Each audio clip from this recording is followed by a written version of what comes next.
President Trump says crime is, quote, somewhat down in Memphis, Tennessee, due to federal officers addressing the issue in recent months, adding that more work needs to be done with the help of the National Guard.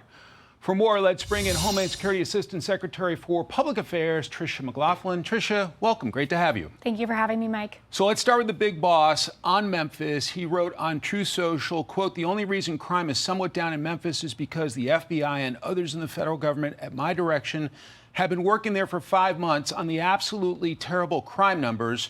The president's teasing Chicago and Los Angeles could be next. Where are we in this federal crime crackdown?" Yeah, I think this really underscores, Mike, that President Trump is agnostic to whether you're a red or a blue state. He just wants all Americans, regardless of political persuasion, to be safe, to be able to raise their families in a safe environment, to be able to build businesses in a good community. And that's exactly what we're doing when we're surging resources to Memphis, to Chicago, wherever it might be in the United States of America. The mayor of Memphis is pushing back a bit on the National Guard aspect. Let's play that, and I'll get you to react.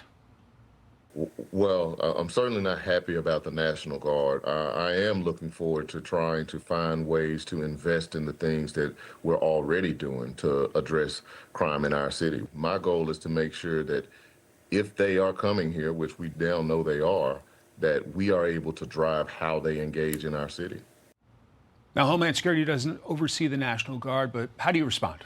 You know, I know Secretary of War Pete Hegseth, he does a phenomenal job working hand in glove with those state and local leaders. So I'm confident there's going to be great coordination there. But I mean, let's look at the facts.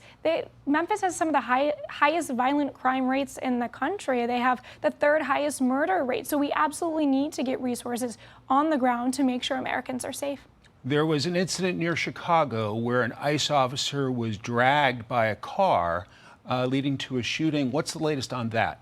So, Mike, this should have been just a routine law enforcement stop. Unfortunately, this criminal illegal alien, he has a criminal history of reckless driving. He tried to evade and resist our law enforcement and started trying to hit them with his vehicle. He ended up dragging our law enforcement officer many yards, and that law enforcement agent, he was in the hospital, has sustained serious injuries, was in serious condition, and he was forced to fire his firearm, and unfortunately, that criminal illegal alien is now dead. But it really underscores the point, Mike, we need these aliens in this country illegally.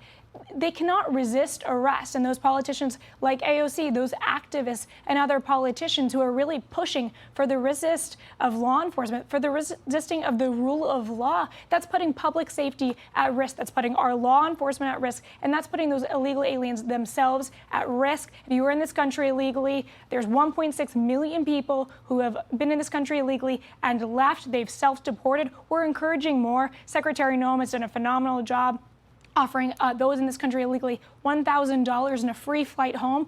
Go back to your country of origin and potentially preserve the opportunity to return the right legal way. But if you do not, we will arrest and we will deport you. The State Department is saying it will revoke the visas of foreigners who, quote, glorify violence after the Charlie Kirk assassination. What is your assessment?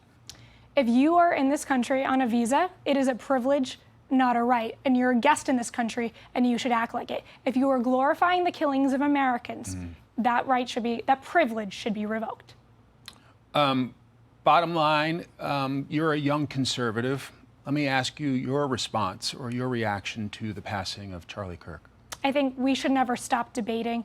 Charlie Kirk did an unbelievable job of going places that most conservatives wouldn't go, of challenging orthodoxies and ideas. So many people on my team, we have a young, hungry team, and they were so inspired by Charlie Kirk and his message. And I was just at church this morning, and it was packed. And I know that Charlie Kirk, he made a true influence and true difference, not just in this country, but in this world. Tricia McLaughlin, great to have you. Thank you so much. Thank you so much, Mike. Hey, it's Will Kane. Click here to subscribe to the Fox News channel on YouTube. It's the best way to get our latest interviews and highlights. And click to subscribe to the Will Kane podcast for full episodes right now.